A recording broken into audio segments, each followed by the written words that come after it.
Cotton Bronk. Distinguished and developmental psychologist and professor, Claremont Graduate University. Dr. Bronk's research focuses on understanding and promoting the positive development and moral growth of young people, particularly through the lens of purpose in life. She leads the Adolescent Moral Development Lab, where her work has explored how purpose contributes to healthy growth, the ways young people discover purpose, and the developmental trajectories of youth with strong commitments to various life purposes. Her research has been supported by organizations such as the Spencer Foundation, the John Templeton Foundation, and the Fulbright Foundation. Dr. Bronk has also contributed to defining the exemplar methodology, providing insights into exemplary forms of human development and flourishing. Her dedication to fostering purpose among youth has made significant strides in the fields of positive developmental psychology. Please join me in welcoming Dr. Kendall Cotton Bronk.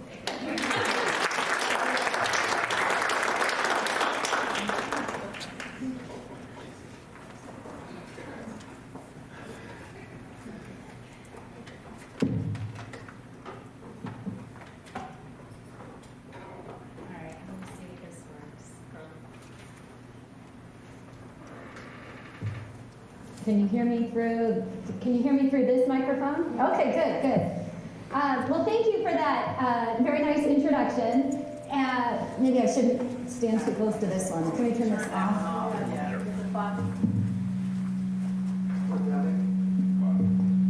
Let's see. That works. Did I get it off? Thank you. I need all the tech support I can get.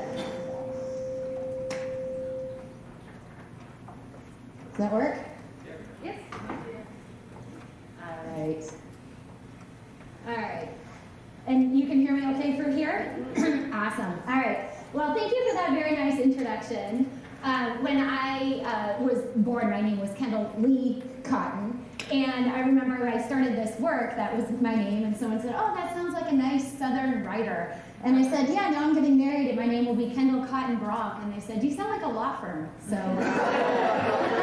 it's okay. You're not the first one to stumble over my name. But I just want to say good morning, and thank you so much for having me here. I came yesterday and walked through your beautiful campus. It's a really lovely spot. And I also wanted to start by just really applauding your efforts here at AUM. I think your focus on student success and the university work on building this framework for holistic student success rooted in character and purpose development is really laudable. And so I'm really honored to be able to, come here and speak with you and play some really small role in supporting what I see as a really important effort. So today, I'm eager to talk just a little bit about ways in which the ecologies of a university education can be a really vital space for both purpose and character development. I'm going to be focusing primarily on purpose, just because that's where my own research sits. Let's see. All right, so my plan for the next hour or so is to talk about first what exactly I mean when I talk about purpose. How do we think about and define this construct? Next, I want to talk a little bit about why is purpose something that we should be interested in cultivating in a higher education context. And finally, I want to share with you some strategies that we in my own lab and also colleagues of mine have tested out for trying to cultivate purpose among college students. So that's my plan for this morning. I also plan to leave lots of time at the end for questions. So I keep track of your questions as we go along, because I'll be eager to get to those at the end. And so with that, I want to start with a story about a man named Viktor Emil Frankl. So Viktor Frankl was born on March 26, 1905, in Vienna, Austria. His parents were Jewish civil servants, and all people who knew Viktor talked about how he was a really bright and inquisitive child. He was both really deeply rational, but also pretty deeply emotional. And as early as high school, he took a real interest in psychology. He grew up to become a professor of both psychiatry and neurology at the University of Vienna. And at the time, right, this is the early 1900s in Vienna, Austria, the economy was not so good. So Viktor Frankl looked around his community and he set up these counseling centers. And the goal was to work with primarily young men who were struggling with depression because they were out of work. And so I think this experience of counseling people across the city and recognizing that he really recognized that their depression stemmed in large part from a lack of purpose. They weren't able to work, they weren't able to care for their families the way they wanted to. And this idea of the power of purpose, having a reason larger than yourself to really live for, and the importance of that in human survival and thriving, it really stuck with him. So he started writing a book. And his book was really about the power of leading a life of purpose. Now, at the age of 36, Viktor met and married the love of his life, Tilly Grosser. It was 1941, and just a few months after they got married, the couple was happy to find out they were expecting their first child. However, only a few months after this, the couple was arrested by the Nazis. Tilly was forced to abort their child, and Viktor was taken off, both of them were taken off to Auschwitz. The Nazis seized and destroyed the manuscript that Frankl had been working on about the power of purpose. And Viktor ended up at Auschwitz for several months, but his wife Tilly was pretty quickly moved to another camp, to Bergen-Belsen, where very sadly, tragically, she was killed at the age of 24. Unaware of his wife's fate, Viktor went on to spend nearly 3 years in 4 different concentration camps. And while he was in these camps, he really used this time to study people. And what he learned was, what he saw really sort of confirmed his suspicions, which is that people who have a reason to live, a reason larger than themselves, they can withstand an awful lot. And he noticed that of those people who even had the opportunity to survive, those who did really had this reason larger than themselves to keep going. And so later on he would write in the non-degenderized language of the day, quote, "A man who becomes conscious of the responsibility he bears toward a human being who affectionately waits for him or to an unfinished work will never be able to throw away his life. For he knows the why for his existence and will be able to bear almost any how."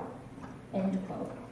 So Frankl used his knowledge about purpose to keep himself going well as well. While he was in the camps, he came down with typhoid fever, and to keep himself alert and alive, he started rewriting his manuscript on little scraps of paper that he could find or steal around the camp. This goal of finishing this work and returning to care for his wife, he obviously didn't know that she had been killed. They gave his own life purpose, and they helped sustain him while he was in these camps. And on April 27th, 1945, the final camp he was in was liberated by the Americans, and Frankl was freed. Upon being freed from the concentration camp, he was finally able to write and publish his book on purpose. He actually wrote this book in 9 days. I think he just thought it through so carefully while he was a prisoner that it didn't take him as long to get it down on paper. But if anybody in here has written a book, you realize how totally remarkable that is. Man's Search for Meaning. It was published in Austria in 1946. Since then, it's been translated into 24 languages. It's sold more than 10 million copies, and it's been identified by the Library of Congress as one of the 10 most influential books in the United States. So I share Viktor Frankl's story with you because I think his own story and his own purpose have really inspired my own. And also, his early book on purpose has served as a really important catalyst for how we as psychologists think about purpose today. So as you heard, I run a research lab at the Claremont Graduate University called the Adolescent Moral Development Lab. And work in my lab has really focused on taking Frankel's ideas and testing them empirically and extending them, especially with young adults and adolescents. And I'm including here a URL to my lab. Now that you know my name is the law firm, hopefully you'll be able to remember the link. But I include the link here because I'm going to talk about different research articles as well as purpose cultivation tools. And if you want to find more about either of these, this lab website could be a good place to start. So Frankel published his book on purpose in 1946. And immediately following the publication of his book, he and his colleagues engaged in some research on purpose. So there was sort of an early flurry of research on the topic in the 1950s. However, that kind of died down, and there really wasn't much discussion of purpose in psychological research until closer to the early 2000s. And I think part of what inspired this growth in interest in purpose in the early 2000s was really the launch of the positive psychology movement, right? Which is a focus on thinking about not just how psychologists can minimize negative states of depression and anxiety, but also support positive states like human thriving and well-being and purpose. So in the early 2000s, I was in grad school a long time ago, and my advisor at the time, William Damon at the Stanford Center on Adolescence, got a big grant to start work on purpose, particularly looking at purpose among adolescents and young adults. And I was lucky enough to be on one of these very early grants, probably the first grant that was focused exclusively on purpose. And one of the first things we needed, right, in order to study the concept like purpose was a definition. We wanted a definition that we could operationalize in empirical research on the topic. So when I talk about purpose, I'm referencing a pretty particular idea. So if you look across the psychological research on purpose today, you'll find that the term is sometimes defined in different ways. So in some studies, scholars will just ask participants, do you think your life has purpose? And they really leave it up to the participants to define the construct in whatever way they will. In other research, they describe purpose as meaning, right? Anything that is meaningful to you constitutes purpose. But when I'm talking about purpose, I'm talking about a pretty specific idea. So back in 2003, my colleagues and I proposed this definition of purpose. A purpose is a far horizon intention to accomplish a personally meaningful aim in the broader world. Showing my time there. So if we unpack that a little, you'll see there's at least three components of this definition that are pretty important. The first is that a purpose in life, it's a goal of sorts, right? It's not a short-term goal, but it's kind of like a far horizon intention. Now, it may be an intention that's never fully achievable, but it is one towards which you can at least make some progress. Okay, so that's the first part of the purpose. It's sort of like a far horizon goal or intention or commitment. The second part is that it's really personally meaningful.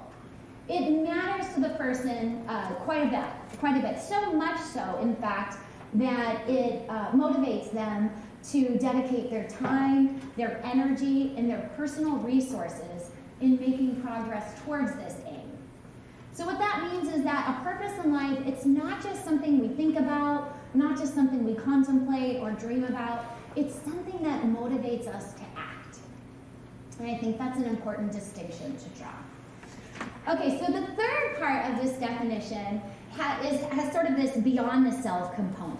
So a purpose is a long-term intention, it's really personally meaningful, and that's inspired at least in part, by a desire to contribute something to the world beyond the self. So in this way, a purpose isn't just about achieving a meaningful goal because of what it can do for you, but instead about working in the broader world on behalf of causes or people or interests beyond yourself. Taking this together, we find purpose when we apply our skills and our talents in making a really personally significant difference in the world beyond ourselves. So based on this definition, our research finds that adolescents and young adults, they find purpose in a really broad range of pursuits. So some young people find purpose in creating works of art, right, that change the way that people think. Other people find purpose in living out the tenets of their religious beliefs. Still others might find purpose in serving their families, caring for their families, or volunteering in their communities, or maybe in working to support social or political change. Still other young people find purpose in pursuing careers that enable them to have a personally meaningful impact on the broader world. So lots of different ways of pursuing purpose. The other thing that we probably know about purpose is that we talk about often a purpose in life, but the reality is we tend to have multiple purposes. And those purposes, they tend to wax and wane over the course of our lives.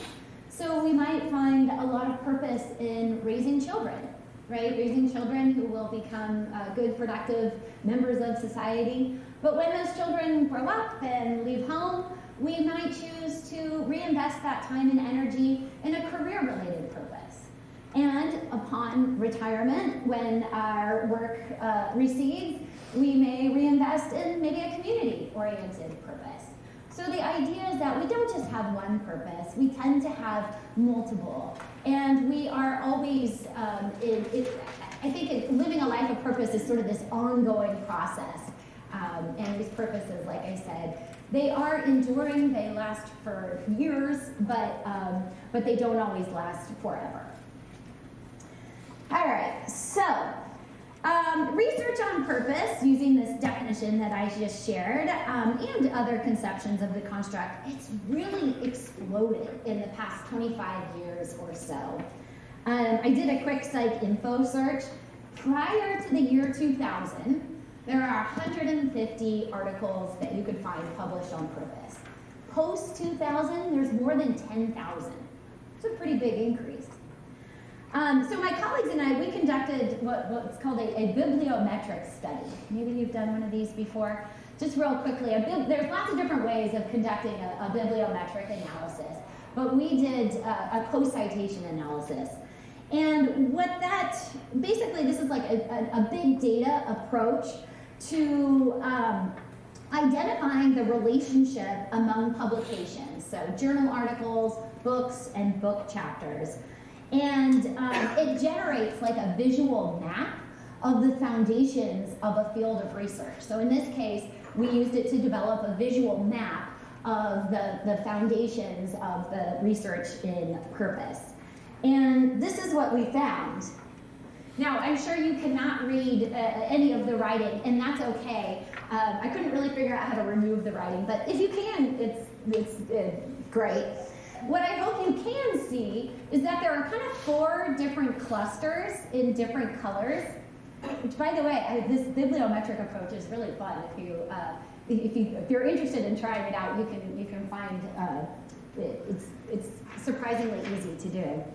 But anyway, what we found is there are sort of 4 streams of research that really created the foundation for the research on purpose as we think about it today. Now this blue cluster down here in the lower left-hand corner, left-hand corner for you, right for me, yeah. This is really that early research that I talked about that Frankel and his colleagues conducted. So this research has been cited quite a bit, and but it's really these very, very early cluster of studies that were conducted looking at purpose and what it means to lead a life of purpose. Then right next to it, you see this red cluster. This is mostly research conducted by Carol Riff and her colleagues. So I know there's some psychologists in here. You probably know Carol Riff. She's a professor of psychology at the University of Wisconsin. And for several decades, she has run this MIDAS study. The MIDAS study is a longitudinal study. It's called Midlife in the United States, and it follows adults longitudinally. And so the studies in red are mostly theoretical in nature, and they're really Riff and colleagues' attempts to sort of situate and understand purpose in its role in psychological well-being. So they tend to be sort of theoretical articles in that cluster. And then you'll notice the red cluster is very close to the green cluster. And that is because the green cluster consists of articles also largely, not exclusively, but largely based on that MIDAS data set, but they are empirical pieces. So whereas the reds consist of theoretical arguments linking purpose to well-being, the articles in the green cluster are empirical studies linking purpose to things like psychological well-being and physical health outcomes. And then kind of off to the side, you see the yellow articles, the yellow cluster. The yellow cluster is a little bit different because the blue, red, and green, they really focused on adults, midlife, middle-aged adults, and older adults. And the yellow cluster is work that Bill Damon and Colby, myself, and others have conducted looking at purpose among younger adults, so young adults and adolescents. So I thought this was just kind of an interesting way to think about sort of the different clusters of research in this field. And I think that it makes clear one of the reasons I think that we have had so much research on purpose is that it seems to contribute to positive outcomes. So I want to talk a little bit about that. What do we know about why purpose might be something we want to cultivate among students in a higher education context? Well, Frankel was really interested in understanding the role of purpose in human survival. And a lot of the hypotheses that he had been substantiated by empirical research. So for example, just as Frankel proposed, purpose is negatively related to things like loneliness, isolation, depression, anxiety, suicide ideation, and suicide behavior. So it is the case that purpose does tend to support human survival, just as Frankel suggested. However, as I noted, purpose research really got underway in conjunction with this movement towards positive youth development and positive psychology. And so a lot of those researchers were interested in studying not only purpose's role in human survival, but also the role it played in human thriving. And in that regard, we find that purpose is very strongly associated with indicators of psychological well-being. So for example, individuals with purpose compared to others, they report being more hopeful, more satisfied with their lives, experiencing more positive affect. And so in a variety of ways, purpose is an indicator of things like life satisfaction and psychological well-being, very, very consistent, and I think you saw that in these early clusters of the research. So given that purpose is associated with psychological well-being, maybe it won't surprise you to learn that it's also associated with a broad range of indicators of physical health. So for example, remember we talked about that was sort of the green cluster up there. Research finds that purpose is associated with improved cardiovascular functioning, with lower levels of chronic pain, and with better sleep. People with purpose actually report fewer sleep disturbances at night. I always find that one kind of remarkable. But maybe it's not as remarkable as research that finds that purpose is actually, and this is a whole handful of studies, purpose is associated with longevity. So individuals with a strong purpose in life, they actually live longer lives. And like I said, it's not just one or two studies that have found that. There's a good handful of them. So a lot of this research is correlational in nature, right? So it could be the case that better health, that purpose contributes to better health, Or it could be the case that healthier people are more likely to lead lives of purpose, or even that there's a third variable, maybe something like hope or optimism supports both the development of purpose and good health. So researchers got kind of interested in teasing out what might be the mechanisms through which purpose supports better health outcomes. Well, the first is kind of obvious, the sleep, right? We know that individuals, that sleep predicts all kinds of and supports all kinds of healthy outcomes. One of the other, I think, kind of exciting ones looks at people on a genetic level. And among older adults, higher scores on self-reported purpose in life actually predict reduced epigenetic age. And what that means is that people with purpose have a biological age, at least based on their DNA, that looks much younger than their chronological age.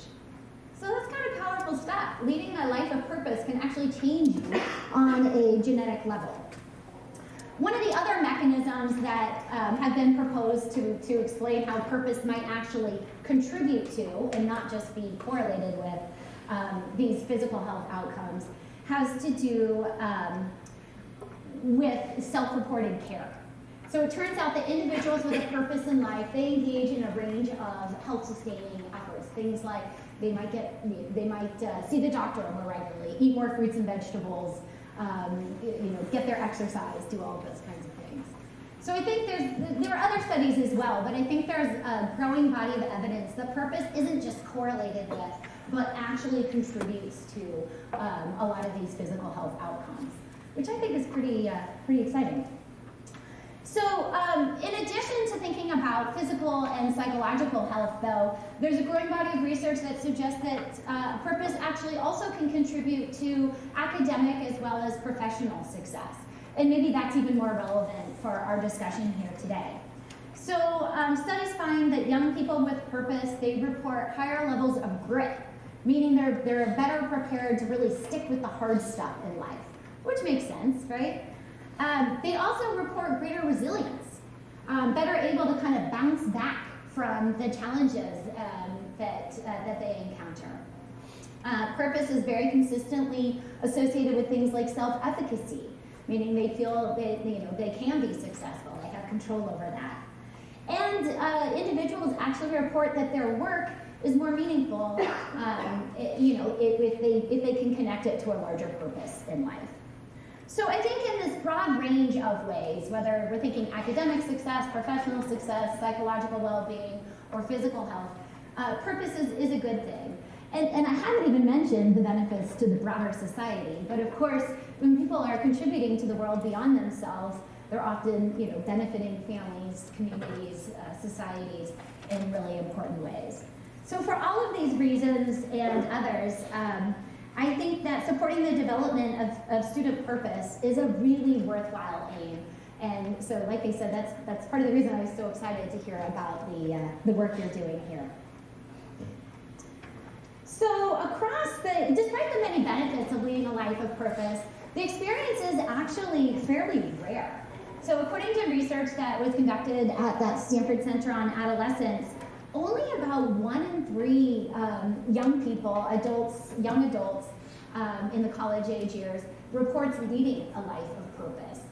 And actually other studies have looked at middle-aged adults and older adults, and the rate of purpose is pretty similar. It's about 1 in 3 across the lifespan. So what that means is that the experience of leading a life of purpose is really more the exception rather than the rule. And all people, of course, are very capable of leading lives of purpose. All people have the potential to develop purpose, but in far too many people, that purpose may remain dormant without some help kind of pulling it out. And when that happens, when the purpose remains dormant, people miss out on the benefits associated with leading a life of purpose. And of course, societies and communities and families miss out on the gifts that others might be able to offer. So to that end, I think it's, again, just so important to be thinking about cultivating purpose among young people. All right, so given the benefits of leading a life of purpose, and given the reality that most people actually struggle to articulate a purpose for their lives, a lot of the research today that's focused on purpose is trying to understand how can we help young people cultivate a purpose for their lives? Are there steps that we, as sort of outsiders, can take to help young people identify and pursue the aims that matter most to them? So early, and our first indication that it might be possible to intervene, it emerged, as a lot of good science does, purely by accident. We were engaged in this real early study on purpose, and we had administered surveys to almost 2,000 young people across the United States and Canada. And the surveys were designed to assess the extent to which young people felt their lives had purpose. We then randomly selected from the survey participants about 100 young people. These were high school and college-aged young people. We randomly selected about 100 of them to participate in interviews. And in the interviews, we wanted to dig deeper to better understand, what is giving your life purpose? So what matters most to you? What are you trying to accomplish in your life? How do you want to leave your mark? And these interviews were really fun to conduct because at the end, almost invariably, the young people would say, hey, you're recording this. Can I get a copy of that recording, or can I get a copy of the transcript? Because I said some good stuff in that interview, and I want to hang on to that. And this really caught us by surprise. We had not expected the young people to be so excited about the interview. And it led us to wonder, is it possible that this one-time interview was some kind of unintentional intervention? And as luck would have it, like I said, we did these surveys, interviewed a randomly selected portion of those young people, and we planned to survey everybody again months later. So one of my colleagues decided to look at changes in purpose level from survey time 1 to survey time 2, looking at the young people who had participated in the interviews and those that had not. And lo and behold, the young people who had participated in this one-time hour-long interview actually did show significant increases in their rates of purpose.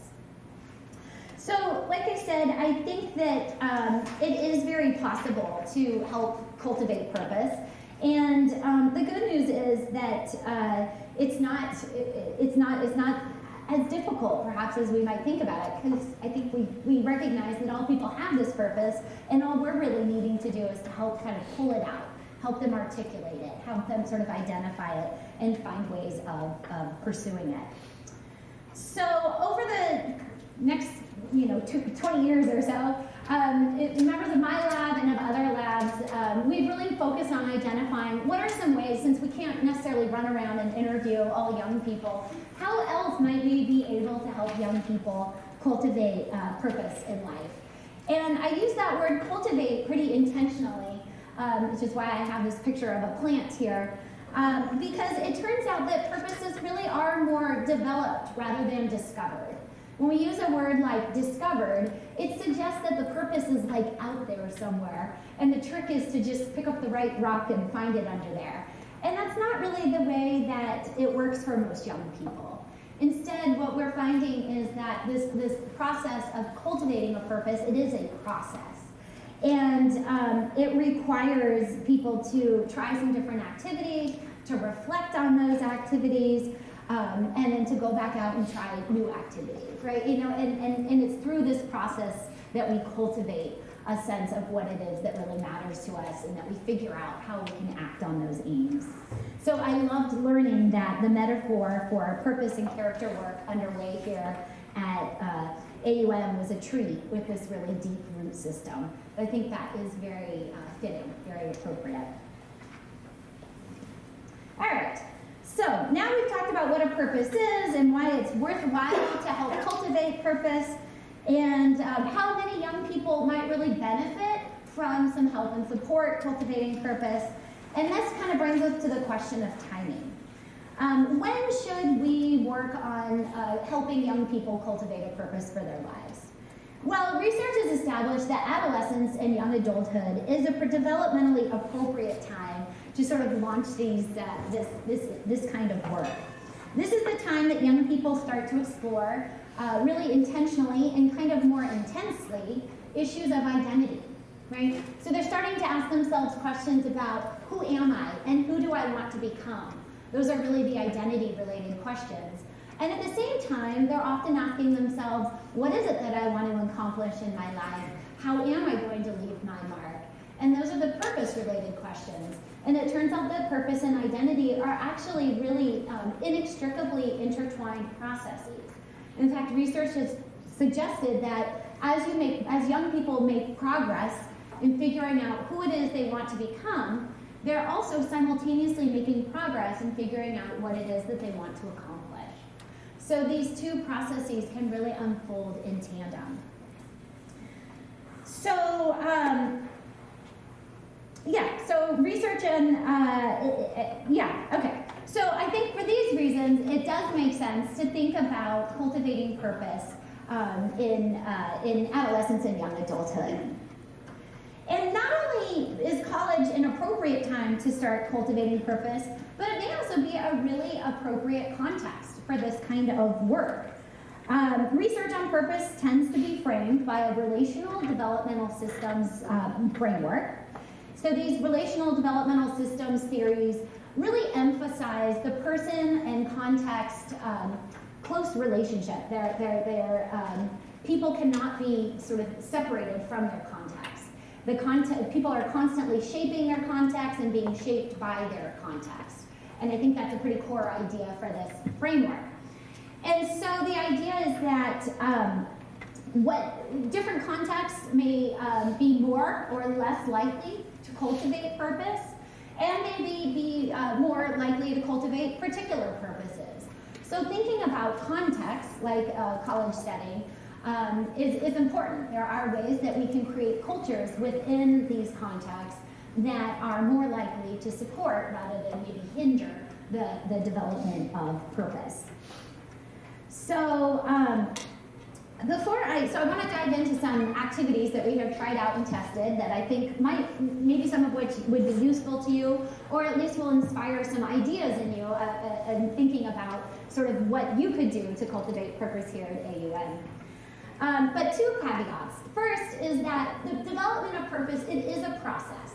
It does take time. We're currently engaged in a study looking at patience in the pursuit of purpose. And so I think it's important to keep in mind that not all young people are necessarily going to be ready at the exact same time to cultivate a purpose. And so I think we just have to be aware of that our role can be to help sort of plant that seed, provide the language, provide the ideas and the framework, and then to allow students to kind of find their way. It may be the case that, it happens after college, but the work that you did here helped sort of set the stage for that later on. I think the other caveat is just that what works for some young people may not work as well for others, and what works in one context may not work as well in others. So we have to be somewhat flexible in how we think about this. And so, like I said, what I want to share with you are a series of activities that we have tried out and tested and found that these have worked. But I will say right out of the gates, there's nothing magical about these activities. So if you think about as you listen to them, think about ways in which you might be able to build on these activities or change them in some way to be relevant for the students with whom you're working and with the context in which you're working with students. So the first thing we have found that can be really effective for helping young people figure out their purpose in life is modeling purpose. So that means we can share with the young people we're working with our own purposes in life.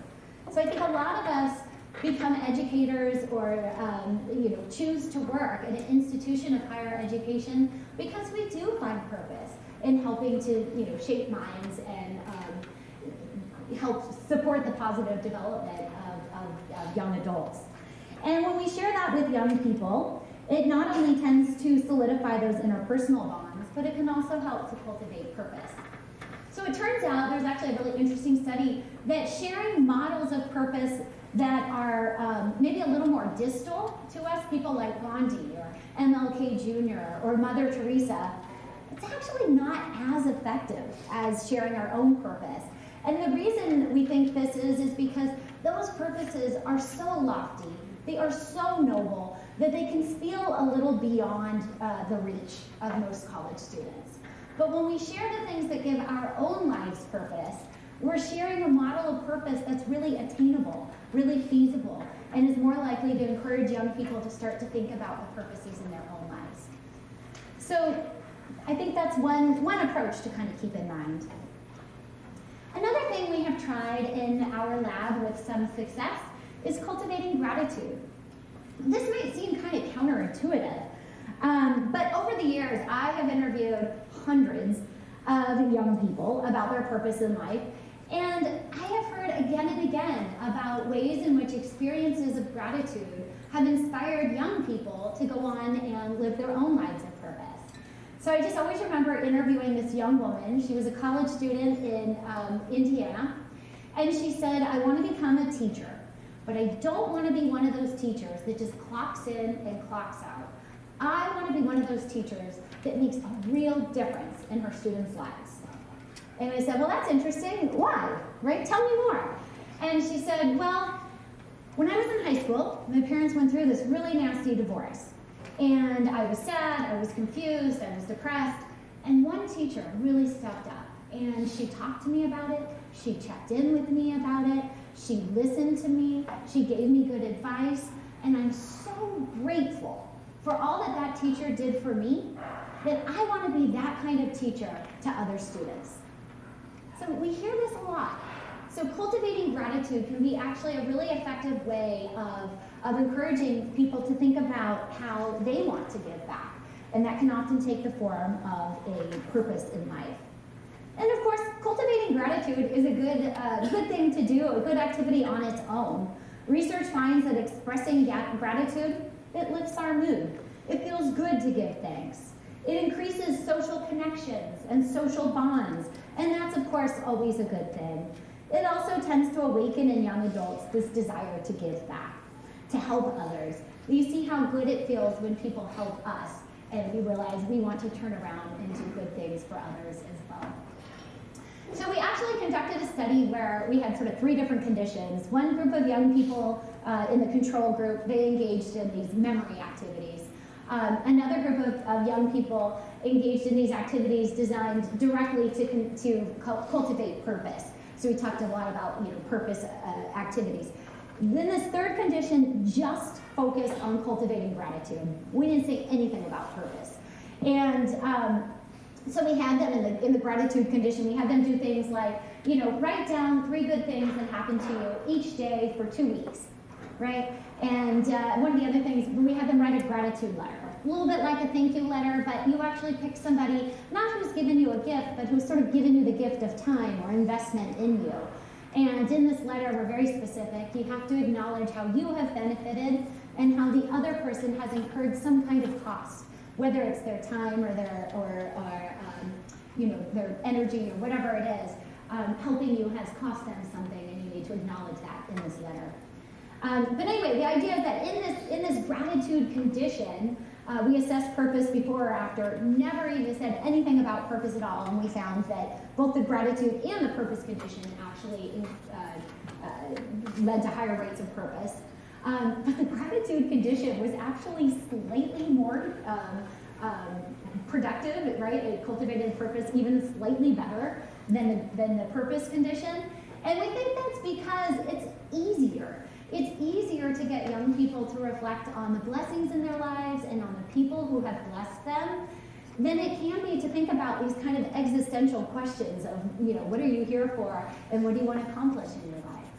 So I think that's something to keep in mind too, that accessing purpose sort of indirectly through gratitude might be an effective way of helping young people to think about focusing on their own blessings and how they want to be a blessing to others or to causes in the broader world.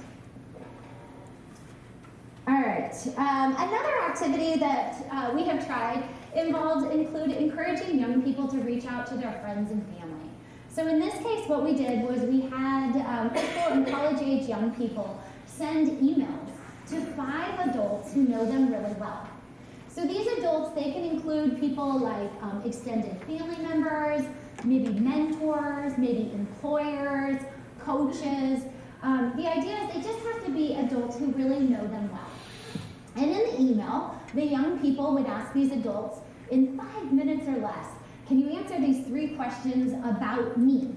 And share your answers with me. And the 3 questions they would ask the adults to respond to are, what do you think I'm particularly good at? What do you think I really enjoy doing? And how do you think I will leave my mark? So just spend 5 minutes and respond to those questions. And the responses that the young people received were really eye-opening. First of all, they tend to make the young people feel very good because most adults are sharing really positive feedback. But it can also really help them start to think about their own purpose in life. You know, this is what other people see as my strengths and as the way that I'm going to leave my mark. And so it can really be helpful in helping them think about and reflect on what might be their own purpose. Another activity that we have tried has to do with contribution, encouraging contribution. So engaging young people in volunteer work in the community, in service learning experiences where they're really actively engaged in working in their community in personally meaningful ways. So research really consistently finds that community service, it fosters this enduring sense of social responsibility in young people, and that can often manifest as a purpose in life. So service activities help young adults focus on the world beyond themselves and to see the needs of the broader world and to start to see themselves as people who are very capable of having a positive impact in the broader world. So contribution is really at the heart of purpose. And as with gratitude, cultivating this contributory sort of mindset and focus is really good for the development of young adults beyond just the development of purpose. So finding that you are capable of, when young adults find they're capable of giving back to the broader world, it instills a really deep sense of confidence. So this isn't like that shallow sense of self-esteem where everybody gets a gold star, but it's this deep and sort of abiding sense that the world really needs the skills that I have. I have something of use to offer the world. And that results in a really deep and enduring sense of confidence. In addition to cultivating confidence, helping students find ways of giving back can also build competence. Right? Young people need to figure out how to solve problems and how to cultivate skills to be useful, and that can help them cultivate a competence. And then finally, contribution, like gratitude, can also build social connections. It helps young people feel more connected to others, more connected to their communities. It helps them feel as though they belong. And belonging is, of course, a really fundamental human need. A lot of research these days, including research from the Surgeon General's office, really focused on the sense of isolation and loneliness that young adults and others are experiencing. So helping young people find ways of contributing is a good way to help them feel more connected and helping them feel acknowledged that they belong. So just 2 caveats with this service activity. One is that young people need to be able to choose the ways they engage in the broader community. So if you take a young person who is really interested in maybe doing environmental work, right, and you stick them at an animal shelter, that's probably not going to cultivate much purpose. They need to be able to find the activities that are, and engage in the activities that are meaningful to them. So you need to allow them to choose the ways they engage. The second caveat has to do with reflection. So a lot of times young people we all do, right? We get busy. We jump from one activity to the next activity. And when we do that, the potential for cultivating purpose is sort of minimized. What we want to do is build in reflection, time for the young person to step back and think about, what was it like to be engaged in this activity? What difference did I make? How did it make good use of my skills and talents? Are there other things that I should be doing or other ways in which it could be even more meaningful? Right? So that reflective component is very core to ensuring that service learning and volunteering are purpose cultivating activities. And then that interview activity, like I said, when we conducted these interviews, we found that they really were unintentional interventions.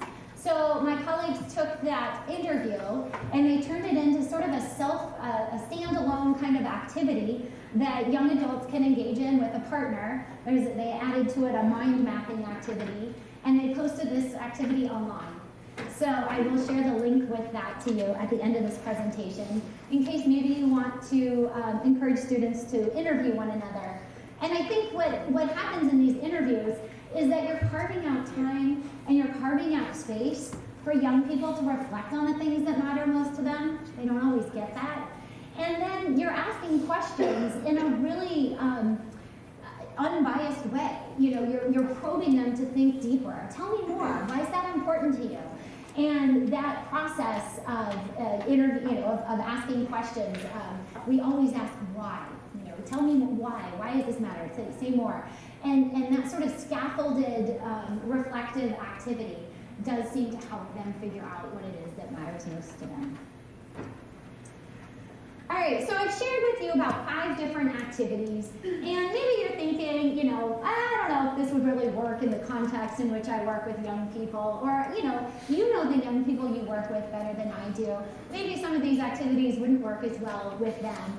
So I want you to think about, you should know that, like I said, these aren't magical. These are things that my students and I came up with in our labs, and we tested, and they worked. But you should feel free to change them in any way that is going to work for you. And I think what is important is sort of these underlying principles that are manifest in these activities. So as you are editing these activities or coming up with entirely new ones, probably much more creative and activities, these are the kinds of principles that I think you want to keep in mind. So the first is that we want to focus young people on the far horizon, right? Ask them, I think a lot of our conversations, maybe a surprising number of the conversations we have with young people, they really focus on the short term. Right? Did you study for your test this week? Right? Have you figured out your major for next year? Have you got an internship lined up for this summer? Right? We very rarely step back and say, take a minute, what do you want out of this life? Right? And focus them on this far horizon, engaging them in conversation. It might feel a little awkward at first, but you might be surprised how responsive they are to these kinds of conversations. Because developmentally, this is where they are. They're trying to figure out how they fit in. And so they're actually pretty open to these conversations. The next sort of general principle, if you're coming up with activities, to encourage youth to consider personally meaningful ways for giving back. So I don't think this is necessarily the case here, but a lot of times in schools, we focus on cultivating personal growth. It's all about thinking about how can I build my own skill set. And that's very valuable, but we also want to think about to what end, right? How are you going to use these skills in service of the broader world? What is it that you want to contribute? I think you've already got that here. That sort of inspires this beyond the self thinking. The other idea is just making space and time for this reflection, for this, for young people to really think about what it is they want out of their lives. Like I said, we don't have very many built-in opportunities to consider these things, and we're all busy. I imagine your students, like my students, many of them work and have family responsibilities. They have busy, and so to the extent that you can build in time and space for these kinds of activities, for these kinds of reflections, I think you're going to have a lot of that cultivating purpose. Obviously, we want to respect youth's autonomy. Our job is not to tell a young person what their purpose should be, but to help them figure out what it is they want to accomplish. And helping young people see themselves as capable of and responsible for making a positive and significant difference in the broader world. So I think that general principle is sort of baked into each of the activities that I talked about thus far, and should be baked into the activities that you might consider. All right, so in the interest of time, we're going to wrap up here. And I wanted to wrap up really where we began, which is with Viktor Frankl. So I love this quote where he says, quote, "One should not search for an abstract meaning in life. Everyone has his own specific vocation or mission in life to carry out a concrete assignment which demands fulfillment. Therein he cannot be replaced, nor can his life be repeated. Thus everyone's task is as unique as his specific opportunity to implement it." End quote. So I love that. I love that quote by Frankl. And before I wrap up completely, I did want to share with you just a couple of, or a handful of resources. Maybe you want to continue thinking a little bit about purpose and how to cultivate it among young people in college settings. If so, I've got two books listed here: The Path to Purpose by William Damon and How to Navigate Life by Belle Liang and Tim Klein. Both of these books really focus on what is purpose, thinking about what purpose is, and how we can help young people cultivate purpose. They're both great books, and I think would be very relevant to, and are, I mean, they focus on adolescent and college-age young people. Maybe you're not quite ready to read a whole book. I also included a shorter sort of magazine-style article here from the Greater Good Science Center. It's called 5 Ways to Foster Purpose Among Adolescents. This is something I wrote for educators, and it's much briefer, but it sort of highlights some of the things that we talked about today. Next this is the link, and if you go to coa.stanford.edu and search for Understanding Purpose Through Interviews, that's that link to the activity that I talked about, the purpose activity, the interview activity, where young people really interview one another and engage in this mind mapping activity. So you can find all the details for that activity there. You can search for the Purpose Challenge. This is something some colleagues and I worked together. We did like I said, there's so few opportunities to reflect on purpose. It used to be the case that when you wrote your statement you wrote a statement of purpose, right, as your college essay. And so we did this sort of nationwide purpose challenge where we gave away scholarships to young people who would write purpose-inspired college essays. And so we gave them some guidance on how to reflect on their own purpose in life and how to incorporate that into writing these college essays. We got some funding from the John Templeton Foundation. They gave away like $100,000 in college scholarships. Unfortunately, it was just a one-time deal. But we left the tools up there. So if you look at the Purpose Challenge, it's this idea of thinking about purpose and writing a statement of purpose. And then last, there's a podcast up here. This is the What's Your Why in Life? Science of Happiness podcast. Dr. Keltner at the University of California, Berkeley, does this great podcast, and this one focuses all about positive psychology, but this one really focuses on purpose. So if you're somebody who prefers a podcast, it's another way for you to dig a little deeper into purpose. All right. And with that, I want to wish you all the best as you work to create a culture at AUM that nurtures the development of purpose and character. I thank you for your attention. I know this has been a long talk, and I am happy to answer any questions I can at this point.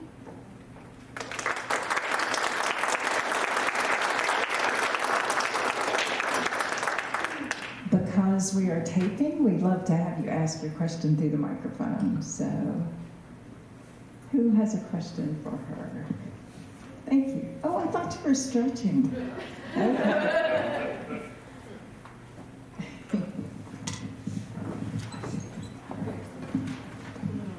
Hi, I'm Kennedy. I'm an academic advisor at AUM. How do we help students who have lost their purpose, specifically academically? Good. Thank you for your question. So yeah, how do we help students who have maybe lost a purpose?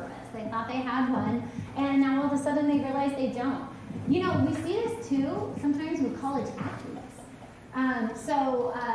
Students will work their whole lives to become athletes at a high level, playing in college, and then graduate from college and realize, oh my gosh, this whole activity around purpose or around sports has disappeared. So this is a challenge challenge. How can we help young people who have lost their purpose? Well, I think that if we keep in mind that purposes really do wax and wane, and it's okay if we decide that for whatever reason it's time to move on to something else. I also find that when we tend to lose our purpose, what we've really lost is not always so much the purpose as it is the way that we have enacted that value in our lives. So if our purpose in life is to really help others, well, maybe for some period of time we did that through our career. But upon retirement, it doesn't mean we can no longer help others. It just means we now need to find new ways of doing that. And so I think that for young people who feel as though they've lost their purpose, the important thing would be to help them really reflect on what is the deeper aim, what is that value that you were trying to achieve, and are there new and other ways that might be available to you now to continue that important work. So I think that some of the activities that we have presented here and some of those general principles probably still apply. But I think acknowledging in a compassionate way that it's very disillusioning when you feel as though you've always been moving in one direction and now things have to change. One of the students in my lab, she's a marriage and family therapist, and she's designing a program for parents who have launched. She had 4 children, and she just launched her last child, and she was saying, without my children at home, what is my purpose? And so she's sort of launching this whole activity or this whole intervention designed around helping empty nesters find new purpose following, if they found purpose in parenting and no longer have children at home. But I think that in that case, like I said, it's really reflecting on what matters most to you. What were you trying to accomplish before? And are there other ways in which you can still be engaged in that same purpose? Or is there something new that might really matter to you that you can inspire action? Hi, I'm Kristen. I'm also an academic advisor. Most of us up here are. To that same end, bouncing off Kennedy's question, in an advising context, when you ask a student what their purpose is, they always give you a job. Yeah. They tell you, I'm meant to be a nurse. I'm going to be a doctor. And it's very hard to break because that's what they want to talk to you about. Your job is to make me a nurse. Your job is to make me a whatever. And obviously not everyone will be a nurse. Not everyone will be a doctor. Not everyone will get to where they're going. What kind of conversation starters do you use in an informal setting to help a student change their perspective from my purpose is a job to my purpose is existing in a certain way? Yeah. Good. That's a really good question. Yeah. So I think that one of the tricks in that interview that we do is really we ask why an awful lot. So why do you want to be a nurse? What is it that you're hoping to accomplish as a nurse? And what you will find is that, some people have an interest in a career that sounds really personal or purposeful. Like I remember interviewing this young man who was working in the military, but we kept asking why, and he'd say, "Oh, I get to travel, right? I get to see good things. I get, I make a lot of money. I feel really highly respected by the people in my community." And he kept having all of these different reasons that had nothing to do with service to others, and we realized, although it might seem purposeful, for him that was not a purpose at all. And so we had to find other activities that we sort of probed around. So I think that the important thing is to really ask young people why. What is it that you're trying to accomplish through becoming a nurse? Or what is it that you might hope to accomplish through becoming a doctor? And when you can identify that why, you realize there's actually lots of ways of working on it. So maybe somebody does want to become a doctor, but for a variety of reasons, that's not going to be a career path that is, makes sense. But if you've really figured out why and what it is you're trying to accomplish through becoming a physician, you can start to think about, well, what other avenues might there be for you to still work on that really personally inspiring contribution, right? Are there either volunteer opportunities or social political engagement, or maybe it is still a career and it's just a different one. But I think that a lot of times the answer to what your purpose is really in the answer to that why question. And you have to come up with creative ways of asking why, because honestly, we ask it again and again and again, and you can't, you sound like a 2-year-old after a while. So, what is it that you're hoping to accomplish through this aim? Have you thought about other ways in which you might still be able to work towards that goal, or things like that? Yeah. All right, I have another question. So, in the research that you and your team have done, have you found any differences in purpose when it comes to first generation and continuing generation students? What a good question. I'm not aware of too much research that has looked at first-gen college students. I will say, though, we have some research that has looked at ethnic differences, and we actually find that rates of purpose tend to be somewhat higher among students from Black and Latinx backgrounds than among young people from other ethnic backgrounds. And we think part of the reason is that there are a lot of things that young people, they've encountered challenges often that people have helped them find meaning in addressing. And addressing those challenges for others have served to help them find a lot of purpose in their life. So not looking at first gen specifically, but definitely looking at young people from more marginalized backgrounds. And like I said, we actually find that rates of purpose are slightly higher, especially when you're defining purpose the way that we do, which is thinking about contribution. Hi, I'm a social psychologist, but tends to focus on the negative side of psychology as opposed to positive. And this fits with what you were just saying. So I wrote it down because you said to make notes. Oh, good. Acknowledging the recent daunting future political consequences in terms of social justice, equity in education, and even just the attack on the value of college education, how does hopelessness influence purpose? And I think given Frankel's journey, it seems that there may be a sort of a rebound effect for some, but maybe not for all, especially for the populations that you just described. So how can we help facilitate that for those that don't experience that rebound, especially when society seems to continuously want to kill that for them?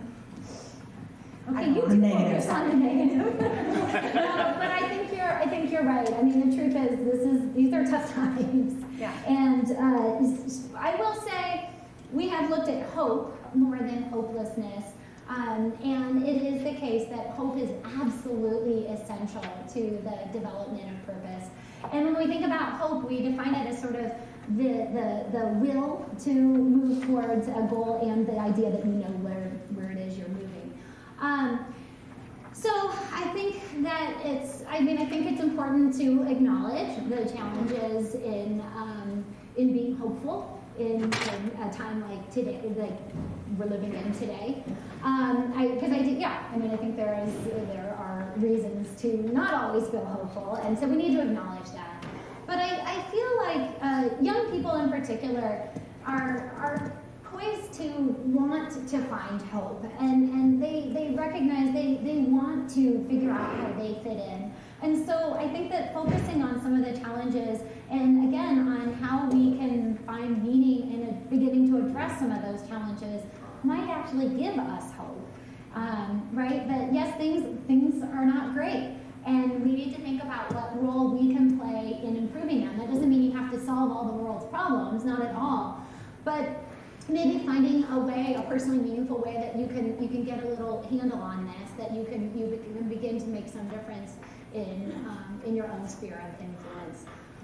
And so it may actually be through finding meaning in basically trying to overcome some of these challenges and help others overcome some of these challenges might reignite that sense of hope. I mean, I feel like that's sort of what worked for Viktor Frankl too. Was he really did want to survive so he could write this book and help others find purpose even in very dire and even more dire circumstances than we find ourselves in today. And it gave him the hope he needed to keep going. So I don't know if that's a super satisfying answer, but I definitely hear where you're coming from. Hi, I'm Bridget. I'm a developmental psychologist here, and I teach a lot of adolescent classes in human growth and development. And so I really appreciate it when you talked about how we don't have just one purpose. So every time we go into adolescence, I started off with throw that out the window. Your purpose is going to wane and wax and ebb and flow throughout your entire life, right? Well, then you can just see the stress, because like that statement like kind of stresses them out, really, so we have this conversation. And so one thing I do to try and help them see the bigger picture, and you're an expert, so I'm going to make sure I'm not making this worse on them, right? But I do ask them, I say, when you think about your purpose, think about something that is true of you when you were 4, when you're 24, when you're 44, when you're 94, when you're 104, whatever, it will be there. That is a core of who you are, and it's there from this day to this day. So when I'm 100 and something and you're 80 something and we sit down, that's still, when you tell me about yourself, that's still there. That is how you can start kind of figuring out what my purpose is, right? And then there's and then you will see there's a million ways to get there, right? So we do these assignments, kind of these self-reflective things. So anyway, I guess my question is, am I making their life worse, or am I making it better? Because they are very stressed. You can see, but then at the end of it, most of them seem kind of like, wow, this makes sense. And then we get a lot of major changes, all kind of things, start happening. But anyway, so just what do you think about that? Having them reflect on something that they feel like even when they're 100 will still be true about them when they're 100. Yeah. So I don't know, but yeah. So what do you think about that? Yeah, I love that. Okay, lots of thoughts come to mind. So one of the first things I would say is, one of the things that William Damon writes about a lot in his book On That Path to Purpose is that leading a life of purpose can help you. Well, I guess what he's saying is that people can engage in a lot of things, and when you don't find purpose in them, they necessarily feel stressful. Right? I think if you think about, you're arguing with somebody about some mistake made at the bank, and you're going on, and this is very stressful, and it's not very meaningful, and there's just so many things you've got to, right? That causes stress. On the other hand, when you're engaging in activities that really matter to you, you can actually manage to do quite a bit without always feeling stressed. You tend to feel a little more energized. And so it's not really to some degree, I suppose there could be a point at which you could, but it's not always just the number of things that you're trying to do. It's whether or not they feel meaningful that determines our stress level. So I think that's something to keep in mind, that we can often manage more when we're doing things that matter to us. The second thing that comes to mind is that second book, How to Navigate Life by Bellier. So she has this nonprofit organization, she and Tim Klein, called True North. And they engage in this purpose-reflective activity that kind of sounds similar to what you're talking about. And she talks about this in her book. So if you wanted to try this one, I recommend reading her book. But what she basically does is she tries to link the past, the present, and the future, kind of as you were suggesting. And you start in the future, and they ask young people, how do you want to be remembered? And I think that's a really intentional way of phrasing the question. Not, what's your goal? Because then we come back to it's a career. I'm a nurse. But how do you want to be remembered? Right? And I think that would hopefully get people to think about as someone who cares for others, as someone, right, the why behind it. So you start with the future. Really spend some time and let's talk about this. Let's think about this. Let's reflect on how it is that we want to be remembered. And then she jumps to the past. Right? Why is this why you want to be remembered? What has happened in your own life story that has made this really important to you? Because usually these ideas, that the things that we're working toward, they don't come out of nowhere. They come out of our experiences. So think back about, what has happened up to this point in your life that has made it important for you to be remembered this way. And then she moves from the future to the past to the present. What can you do today to help ensure that you will be remembered that way, right? And so I like that idea. So I think it's very much the same as what you're talking about, but it's an actual, it's a way of kind of walking them through those links and helping them think about that. So I don't know if that would be useful. Thank you. And way to go, adolescents. adolescent development. I teach that too. I'm wondering if you looked there you are. at. Sorry. I'm Dawn, a faculty member in the College of Business. I'm wondering if just defining purpose changes the way students think or people think about purpose. Because I think you're right that when someone says, what's your purpose, they're thinking, oh, Mahatma Gandhi, or, you know.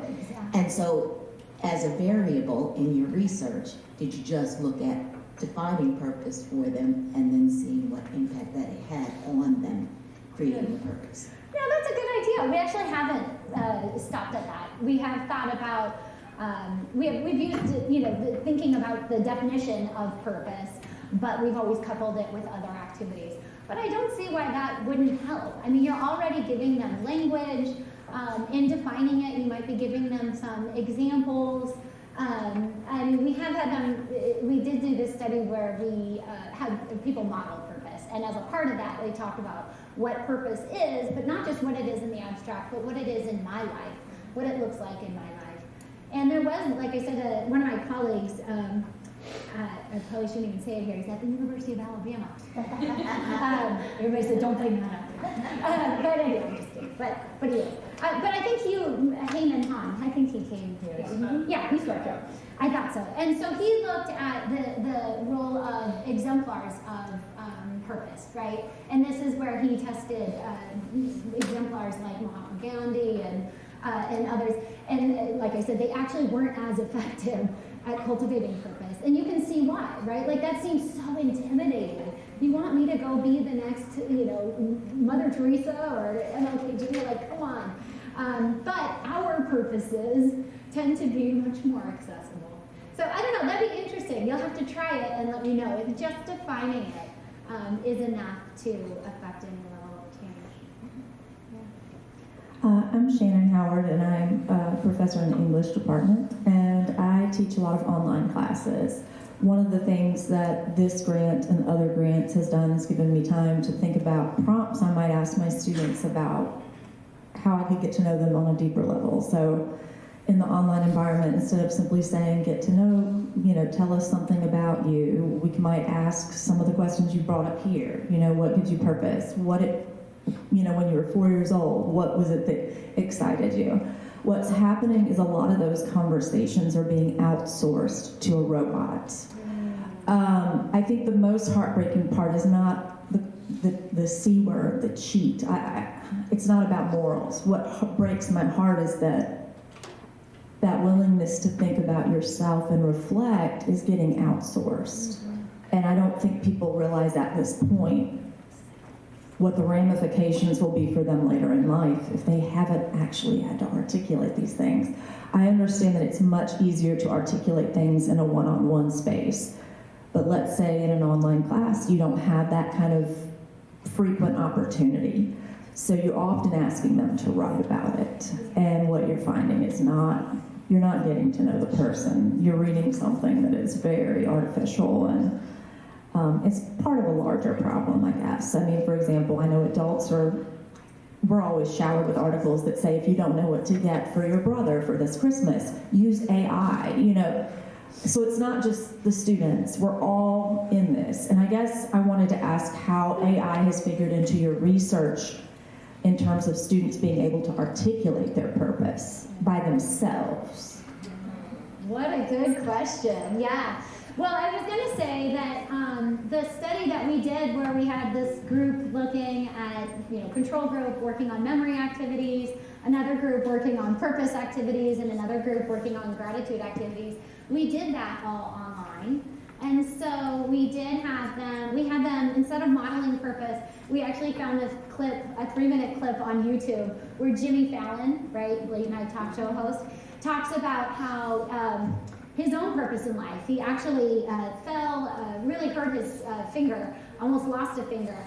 And while he was in the hospital, somebody brought him Viktor Frankl's Man's Search for Meaning. And so in like a 3-minute clip, he talks about how, while he was in the hospital, he really reflected on his own purpose in life. And he realized that his purpose was just to make people laugh. He said, you know, doctors and nurses and orderlies, they'd walk by my hospital room and they'd just start smiling when they saw me. And a hospital is a pretty serious place. So here they are saving lives. I'm just sitting here, but I can at least make them smile. And we thought that was actually a pretty accessible model of purpose, and just making people laugh, even though Jimmy Fallon is someone famous. But anyway, the interesting thing is this was really before AI. So I think AI is something we're going to have to contend with. I will say that I still think students are hungry to have these conversations if they have the time. I mean, I think the reason, right, when you turn to AI to say, what should I get my brother for Christmas, is you're feeling rushed, you're feeling harried. I don't have the time to sit down and think about this. I just need an instant answer. And so if there are ways that you can carve out that time and that space for young people to have really authentic reflections, I think they will find they want to. I think they are hungry for it. We did another study where we looked at sort of search for purpose and having identified a purpose in young adulthood, in midlife, and in older adulthood. And in young adulthood, searching for purpose having identified a purpose in life was associated with life satisfaction at all 3 stages. But searching for a purpose in life was also associated with life satisfaction when you were younger, but not when you're older. When you're older, it was very negatively associated with life satisfaction.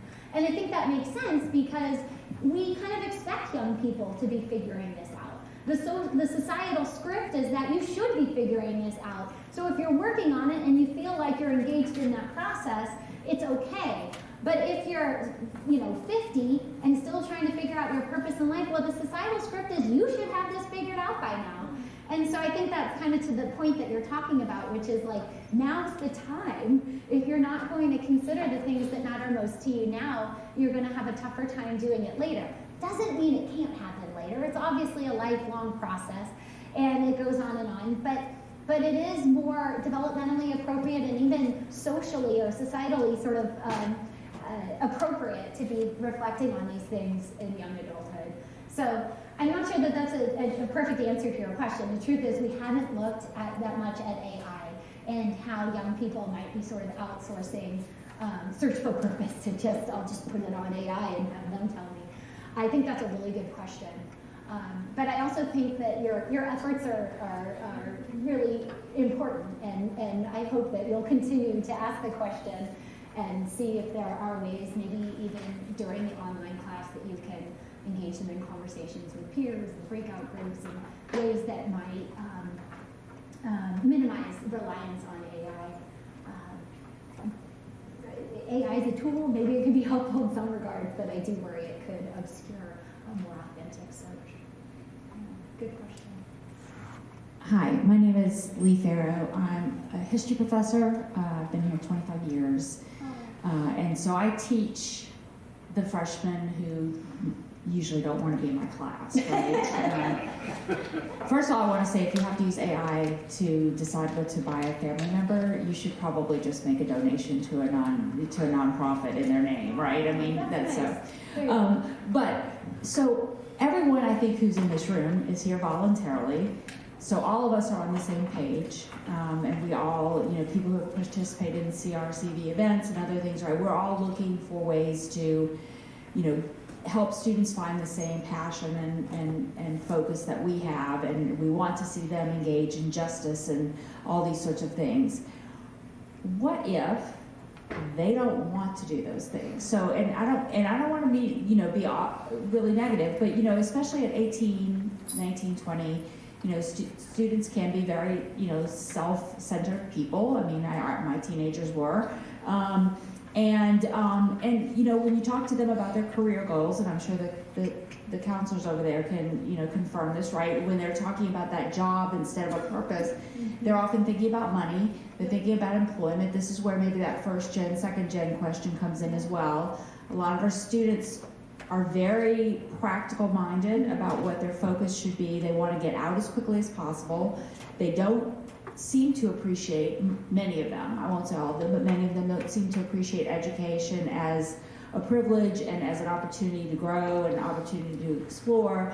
They really are looking to check the boxes as quickly as possible, get the passing grade. It doesn't have to be a great grade, and get out of here. And we are trying to cultivate this level of learning and curiosity and all this. And along with that would come, of course, a development of a larger purpose in life, finding your passion, all these sorts of things. But it's hard sometimes to talk to students about that. They don't give you the impression that they're very open to that. And I mean, I ask students at the beginning of this semester this little questionnaire, and I'll ask them, what do you hope to get out of this class? And they will say, a passing grade, and I'll ask them, and what are you willing to do to achieve that goal? And they'll say the bare minimum.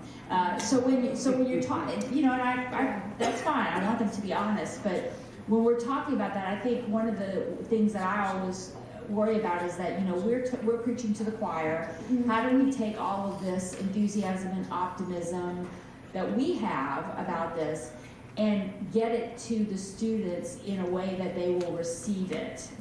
Because sometimes our enthusiasm and optimism and desire for them to find their purpose can be overwhelming, even if we're not referring to Gandhi and Mother Teresa, right? Yeah. So I guess if you can figure out what my question is from that. Yeah. And I can really appreciate your question. The truth is, at 18, I had no idea what my purpose in life was. I think I would have been interested in talking about it, but I certainly didn't know the answers. And I think that might be the case for many of us in here. So there was a recent Gallup poll with Bates College where they took a nationally representative sample of college-age youth. And it turns out that 4 out of 5, 80% of young people were interested in finding careers that did enable them to live a life of purpose, right? That were purposeful to them. But that means at least 20% they weren't, right? That's kind of remarkable.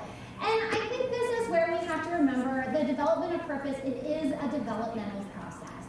And sometimes we have to just be patient. And so we can still give young people the language to think about purpose and the tools to reflect on a purpose when they're ready to. I mean, like I said, I definitely didn't have it all figured out at 18. I would say it was probably not until my late 20s that I sort of realized, oh, okay, this might be where I'm meant to be and what I'm meant to do. Now, when I look backwards in my life, I can see some little breadcrumbs that okay, there was some signs early on, but at the time there were lots of other things too, and I certainly didn't know. So I think we need to be patient with young people. And on the monetary front, I can actually really appreciate that. I mean, the reality is we do need to have careers that are going to enable us to take care of ourselves and others. And I think that's part of the trick of finding a purpose is we don't want to be, there is some research to suggest that people who really find their work to be a calling, it's associated with all kinds of positive things, but it can also be associated with being easily taken advantage of. You're willing to put in a lot of effort and not get very much out because you keep telling yourself it's really purposeful work. That's sort of a dark side to this whole thing. So we want to encourage students to think about both the practicality, of course you need to earn money, and that's not a bad thing, and we should feel okay having that conversation. Are there ways, though, that we can do that that are also going to be meaningful to you, that are also going to allow you to make a difference in the broader world? So I know that's a nuanced conversation. It's not an easy conversation. There are going to be plenty of young people who don't even want to have that conversation. And I think we just have to say that's okay. We still hope we've done our job by giving them some tools and some language to think about these big ideas, and that maybe further on down the road when they're prepared for it, those tools and that language will be with them. So I don't know if that helps, but I certainly appreciate your question. It's a good one. This will be the last question. Last question? All right. Hi, Dave Feltman, sociology. I got a series of just some basic questions that I need on the SES and the demographic information of your samples. Can you give me the breakdown there? Well, I probably referenced about 100 different studies, so I think I don't have the details on all of them. Sure. I will say, though, that in this bibliometric study that we conducted, where we looked at research sort of writ large that has been conducted on purpose, we found, that 90% of the studies that were conducted were in the U.S. and Europe, which is, in some ways useful for us, but very limiting in terms of our understanding of what purpose looks like in other cultural contexts. And we would 100% expect purpose to look very different in different cultural contexts. In terms of SES, there have been a number of studies looking at purpose among young people from lower SES communities and middle and even upper class, SES communities. And we don't tend to find much difference in rates of purpose. We did a study where we looked at young people from where they were high school students. So 80% of the students at this school qualified for free and reduced lunch, which is sort of an indicator of their SES. And another school this is the great thing about doing research in Southern California, the school was only 7 miles away, but only 20% of their students qualified for free and reduced lunch, and kind of had a middle class and more a sample from more of a lower SES background. And we found no difference in the rates of purpose. And I think that, I think that purpose, the nature of purpose can definitely differ. The things that they found purpose in working towards were different. We did mixed methods, but the likelihood of leading a life of purpose was no lower or higher. It was the same. Okay, so could you speak more about what comes out of the qualitative data then, especially for people from low SES backgrounds, about what the nature of that purpose is? Because a lot of the questions here are largely based around the question of how do you help somebody who, if you talk about future orientation, they don't even know if they have a future. Yeah. They don't know I can't even use myself, for example, as an exemplar in the classroom because my parents both had educations and I came from an economically stable household. I did not have to underline that, work so that my siblings were fed during college. So even the people that teach them, I guess my big question here is, how much is thinking about purpose the way we're talking about purpose a luxury that comes with class and status, and therefore our entire orientation around this is completely misguided for the people that we're trying to educate? Yes. No, that's a good question. And actually, there's a really good American psychologist article that looks at purpose among individuals from marginalized backgrounds. So that could be marginalized based on socioeconomic status, on ethnic background, or on some combination of the two. And what it finds is there are special challenges, but also special opportunities. I mean, like I said, we do find that rates of purpose tend to be higher among individuals from Black and Latinx cultural backgrounds.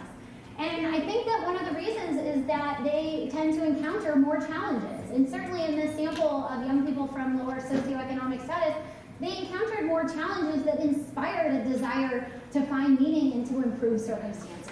Young people from more comfortable backgrounds would often look around the world and say, it's fine.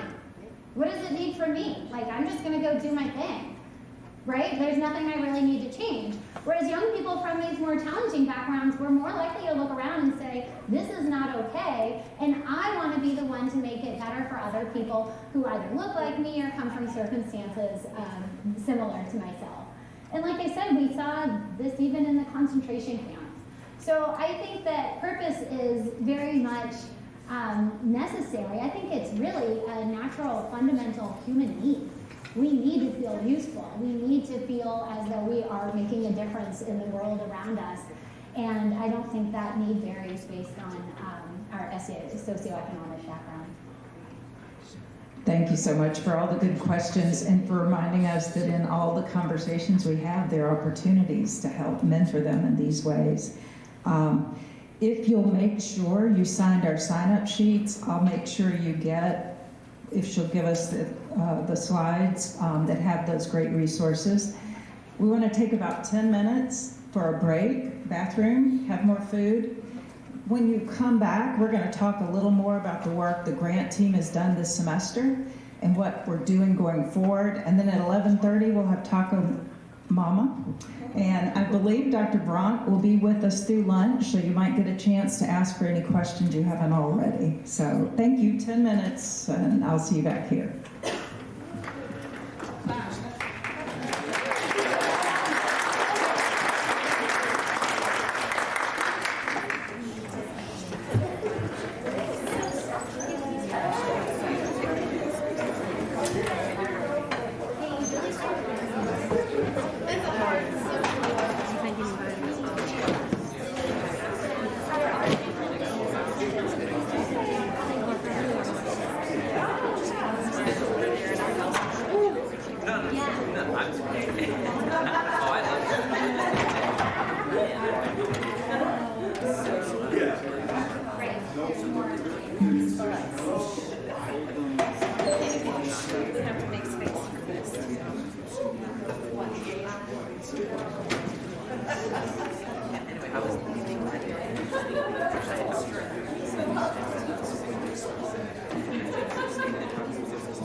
Yeah, right.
And we will probably go a little faster than we thought because your lunch is coming, but I've loved all the good conversations I'm hearing as you were in the bathroom or over here getting coffee or anywhere. So, y'all probably know, you guys all have different levels of involvement, from you're on the leadership teams who have come to some of the events to perhaps you haven't come to any of them. So quickly we'll overview what this grant has done. This is Wake Forest's Educating Character Initiative. Our grant was called Purpose and Character to Holistic Student Flourishing. Why have we done this? Because we know we have a lot of students who even ghost classes, drop out at a variety of mystifying points, such as during their interdisciplinary studies capstone course. They just quit coming and they're about to graduate. So we wanted to know what are ways we can, besides calling them and texting them, but can we do something else that will help them persist? So we're hopeful that it's purpose and developing character traits that go with purpose. Because you can have a purpose, but you're not going to accomplish it without some tools or traits. And so our questions are really, will this help them persist through college? We're very grateful to this huge, 15 people team representing all the colleges, some of the other important touch points for student success. So thank you to all of you, and most of you are here. What did we do? Well, the leadership team started meeting in the summer as soon as we heard we got the grant. So they've had 12 meetings roughly every 2 weeks since then. We had a big launch event with Ann Colby. She mentioned her research. I think it was read. We then have had roundtables, and many of you have participated. Just times to get together different groups of faculty, staff, and students to talk about student success. And then today is what we're calling the Midpoint Conference, because we've done a lot of learning, and now we want to take steps into spring and hopefully start to implement as we continue to learn. Why did we do all this? Well, it was some professional development that we hope will be helpful to those of us who work with students. I think we have accomplished that, even that I think I have better conversations, mentoring conversations from what I've learned so far. I have enjoyed personally sharing language and across our silos, which I think universities, I don't think we intentionally go into our silos, but we're all busy. And it's harder to get out and connect with those other parts of the university. So we built some community. I have loved having students at the table and hearing their perspectives as we discuss these issues. It's also given me a better understanding of, say, what Katie Sowell does in her work with students and how we might help each other. So we're hoping that we're learning ideas, and even just from the question and answer, I heard you saying things that make me think today's discussion will help impact the work you do, starting in the spring. I know Christine Garrison mentioned that she has started asking some more questions, and we'll look forward to hearing how her students respond to these questions about purpose. So our goal was then to develop a framework, and Stephen is helping me discuss this, but here's our resulting framework. We want to unpack that a little bit. But we actually had a meeting in November, and we carried in, Aaron is our artist, a man of many talents. We carried in a picture of a building with pillars. And in that meeting, it changed to something more organic. So I made a note when Kendall mentioned the flower, that this makes sense on lots of levels. So we tried to pack in a lot of the things we've talked about. So I'm going to break that down and look at each part. Oh, you just have to stay with this, all right?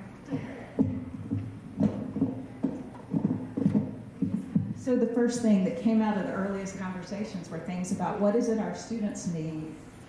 You guys could probably, what is your favorite character trait that our students need to be successful? How about just shout out your favorite one? Resilience. Resilience, that's hard. Perseverance. What's that? Open-mindedness. Open-mindedness. these words came up over and over we took a lot of notes in all those meetings. We did things like mind map them, Aaron did, to see what are the words that are coming out. So our roots here of our tree are these character traits. What would you like to add? Yeah, can you back up one screen? I can back up. Yeah, I want to talk just for a moment about the difference, why we changed it from a building to sort of an ecology metaphor, this growing thing here. And one thing that we realize is in different areas, of course, like it can't, this does not look the same. It will not look the same everywhere. All these parts, from the roots that nourish, the trunk that provides stability, and the fruit that offers evidence of a system's vitality, right? Each part is essential to the success of this. And we have the begin, commit, launch, which in one sense represents a set of traits that help students begin, a set of character traits that help students commit and then launch, but also is indicative of the whole thing we want to see here, right? Just starting here and then going outward to reach that larger purpose. The next slide. I'm going to back to the roots, see if I have anything on there.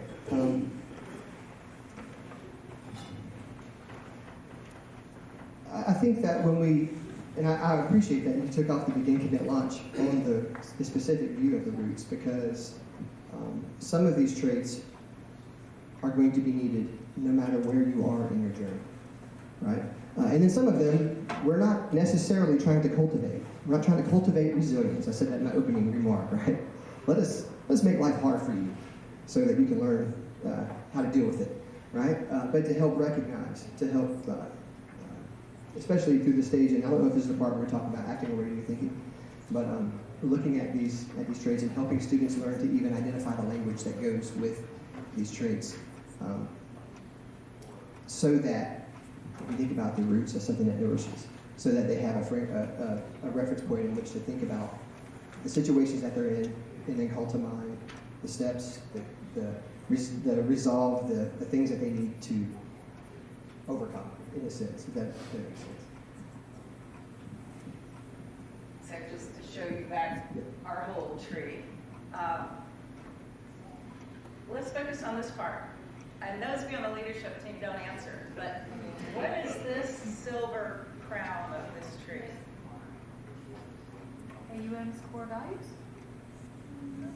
Statue of Liberty? The statue, no. Not the core values. It's the seal. It's the words on the seal. Did y'all notice that when you walk across it, those three words? Which we did think about critically and think, are these really what we think our university is aspiring to in our graduates? And we felt like it was, and I think Stephen helped elaborate on that in his prologue. So you have the top of the tree are these three core things that are important in our graduates. Ready to go again? You have anything you want to say about that? You did say Plenty. I mean, like this this was one of my favorite parts of this project, and let me just tell you, I've been rejuvenated throughout this whole experience in the ways I get to engage with faculty. They use a whole different part of my brain, and all of you who do grants, I get you now. I totally understand now that it is extremely challenging, right? And sometimes discouraging. And every time it's so worth it to walk away feeling like, man, this is really meaningful, and then yet this is really hard. And how do we get here? And so we wanted to ground in the work of our institution, because it is like we are AUM. And this is what we do. And I had written this little scathing monologue to myself and showed it to Lynn and just said, man, isn't it amazing that, I think it was in August when I wrote it, like it's amazing that all across America, people are writing either a commencement or a graduation speech. And something that happens in between those times, like I wonder how many students go and sit in an audience and they go, man, I hear this big talk on the front end about how wonderful my experience is going to be, and not just the fact that I'm going to get a job, but like all these words, you're going to be a resilient person, you're going to be excellent and strong, and all these things. You hear all this type of language, and then what is their experience like in all facets of their journey as they go in between the two speeches? and when they get to the commencement speech, the graduation speech, and they hear it again, do they go, man, yeah, right? Like, that is not indicative of the journey that I've had, right? And then as a university, looking at the identity, what is the identity? This question came up a lot, not just for us, but the leadership team, and the best part of this was our students in the discussions that we had. We had so many students join us on the roundtable, right? And then we'd talk about the experiences that they had across campus.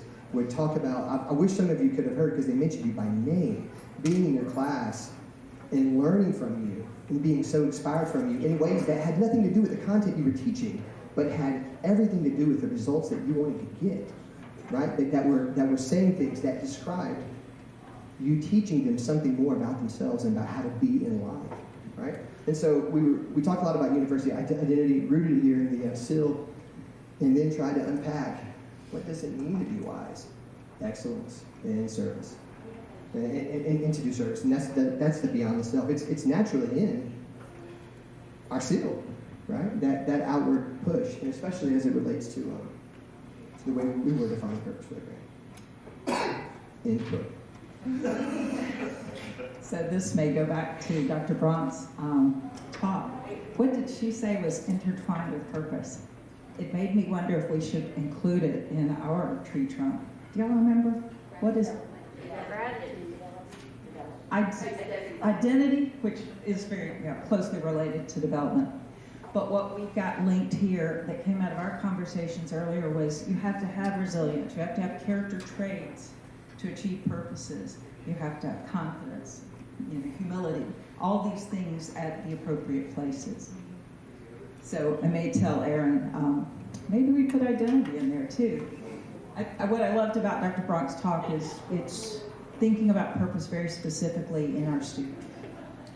And then the last part to unpack, Stephen mentioned a little bit earlier, but we realized that each department, like say UNIV, has a tremendous impact in the first semester. A lot of you have a tremendous impact in the last semester. Perhaps Lee teaches a senior course. That's a big impact point. Rudy is an example of a department that works with students throughout, from before they even get here through graduation. And then we were thinking about the college experience has some very different stages, but really every course does too. There's a beginning, there's a commitment. This launch idea is, you've completed this, what are you going forward to do? For whom? Who will you serve? What will you do, with your life? Or if we're talking about a course, what will you do with this knowledge in the rest of your major?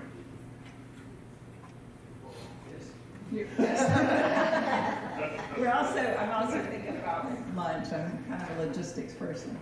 So where do we go from here?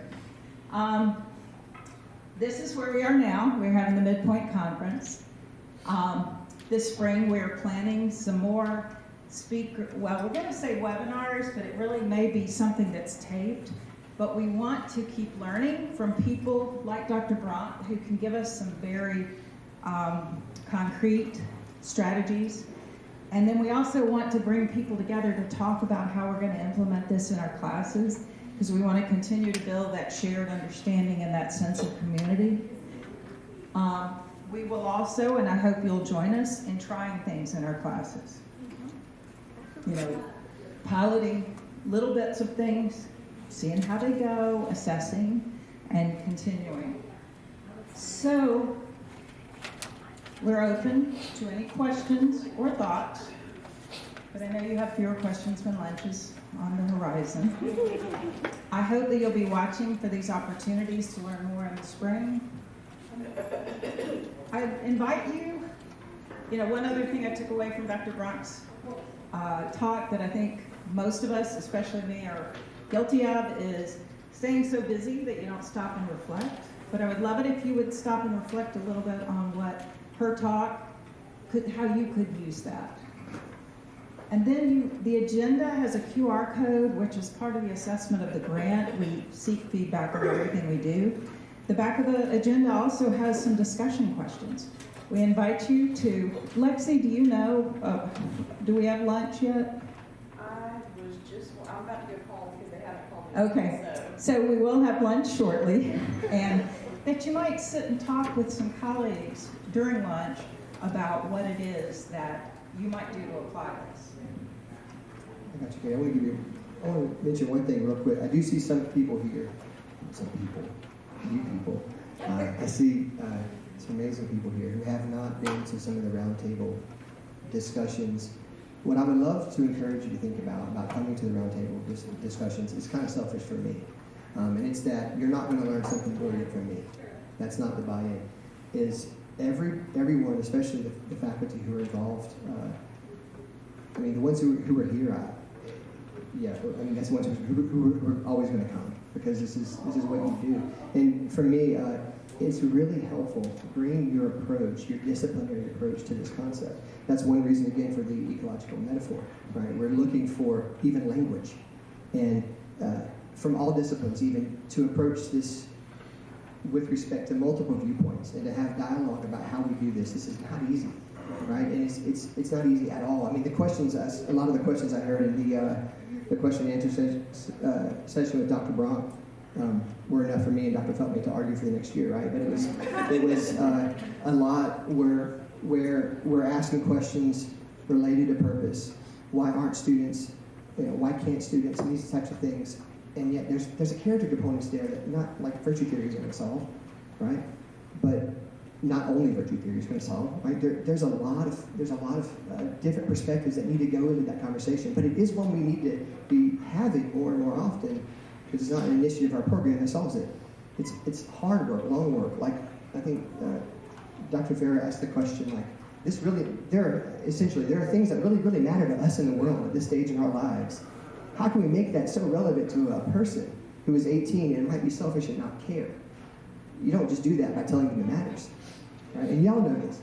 But it's those types of conversations where we need to have those shared experiences and that interdisciplinary approach to solving it. So please come. And Ms. Sal, you had a question? Kind of a statement in a way. For those of you who don't know me, my name is Katie Sowell. I'm the Student Involvement and Leadership Programs Coordinator. So I work with student leaders. So I work with student leaders all the time, and I'm very hands-on with all students. I really love doing this grant because I am in my own little world of student affairs, and I don't see the academic side of things.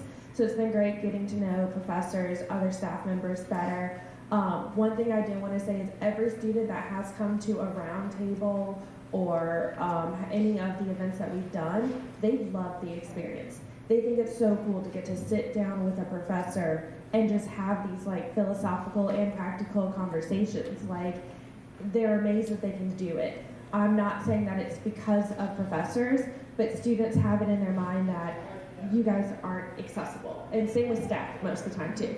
It's not true, but that they are like, oh, I'm 18 and I don't have a doctor in front of my name. And so they are loving this program, and I encourage you guys to personally invite them to these roundtable discussions and to have those conversations in your office, in your classroom, because the students want that. And one thing I've been talking with them about, especially like with our SGA, is I've told them, I've only been at AUM for like a year, but my husband attended AUM like a decade ago, and he's told me how much AUM has changed in the last 10 years. And we've discussed in our grant meetings about culture before, and the culture of AUM is changing right now. And I think it can be changing in a really good way. And I've told my students, so they take ownership, I'm like, listen, you are making the new culture of AUM, you're helping to shape it. And these conversations that we're having is a great avenue for doing that. So we're really encourage everyone to help participate in these roundtables. I wish I could go to more of them. I always end up having a student in my office needing something crazy. But you know, having these conversations is really meaningful. And I know apathy and selfishness seems like a big trait of this generation, but when you dig down deeper, there really is more to a lot of these students, even with the ones who say, oh, well, I care about making money. When you go into, well, why? A lot of times it's stability because they didn't have it growing up. It's wanting to provide for their family. It's these deeper values, more than just making money. Now, I can tell you, I came from teaching in a high school setting, So I've been in the trenches, I understand. And you do have the students who they just want to be TikTok famous and that's their goal. When you try and ask them why, a lot of times though it's because they want to matter, they want to be seen, they want to be heard. And it is kind of flipping the, well, why do they want to do that? So just please give your students a chance. Even the ones that are frustrating, I can tell you right now, I have some who I see them walking towards my office and I just have to take a deep breath. But those are also some of the ones that have the biggest opportunity for growth and change, and you end up learning a lot from them. And they are loving participating in this process. Like, it makes them feel seen, it makes them feel important, and they do have some valuable insights because there are plenty of things about them that I do not understand. But they're eager to tell because they do care about themselves. So, thank you. I don't know. So, I have a couple of questions. First of all, when will you have dates for the events in the spring? So, because it's, for me at least, as a faculty member, if I have that information early enough, I can actually incorporate it into a syllabus. And then the second question is, how long is this grant for? Is this something that's going to go on for more than 1 year? That's a great question. We're gonna get $1 million. No, we have about 6 more months left on this grant, right? I mean, about 6 more months left on it. We're at the midpoint. It was an initial capacity building grant. We got awarded $50,000 to do it. That's funded a lot of the stuff. The time is coming where we're looking at, do we want to apply for, what is the capacity building, what's the other one, what's the official name? Institutional Impact Grant, thank you. Yes, you do. Yes, so, and that can be awarded up to $1 million. I can't make jokes like I used to make jokes. Y'all know what I'm talking about. He's not just going to give us the money. But we are, I mean, we want to do that. And we think, but part of this framework too is to get ideas about what we would do with the money, how would we approach things, and then, how, in what ways can we even help you do that. But also, if we don't get this next part of the grant, I mean, this is obviously, it's very important to me. I think it's important to you too. It's essential that we don't need money to do this, right? We need money to fund some of the initiatives, but we don't need money to do this. Not only do we not need money to do this, we're already doing this, right? In many, many places, we're already doing this. I know that, and I'll get sappy for a minute and say, I know that because you taught me. And we did this, I did this with you in your offices, right? I know that. And so this is happening. What we're going to do, though, through this framework, everything else, is get together and talk about it so that we can do it collectively towards something, and hopefully have a long memory as to what we want it to look like in the future. Right? Well, I do think, though, that when you say we are already doing this, I know that that's true in many, many places on campus. But I also think that if, percentage-wise of the number of people who work on the campus, what percentage are thinking in this way versus the number who maybe still are not thinking in this way, and how if we move forward with or without a grant, how can we try and reach the people who did not come today, despite our request that they come today, right? I think we would have an opportunity to apply for the grant now and maybe again in a year and maybe again after that. So let's say we were not successful, we would try again. They also have consultants who can help us on that.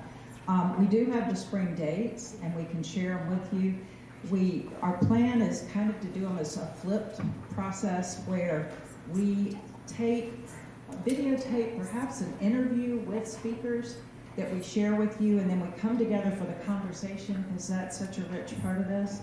And we don't have every speaker lined up, but we know who we want. And if we do it that way too, we're not as dependent on their schedule. We could just go ahead and give you these dates that we will have the conversation. So we will get those dates to you in the next week or so. Anything else right now? Because I am getting the signal that Taco Mama is ready for us. And if you have a colleague on campus, you might tell them to come join us. I think we'll probably have some extra food. We always do. Yes? Yeah. Yeah, and I agree. The money helps get people to change patterns and to participate because it pays for things like food and outside speakers and things like that, that are incentives. All right, thanks so much. Get some food, continue conversation.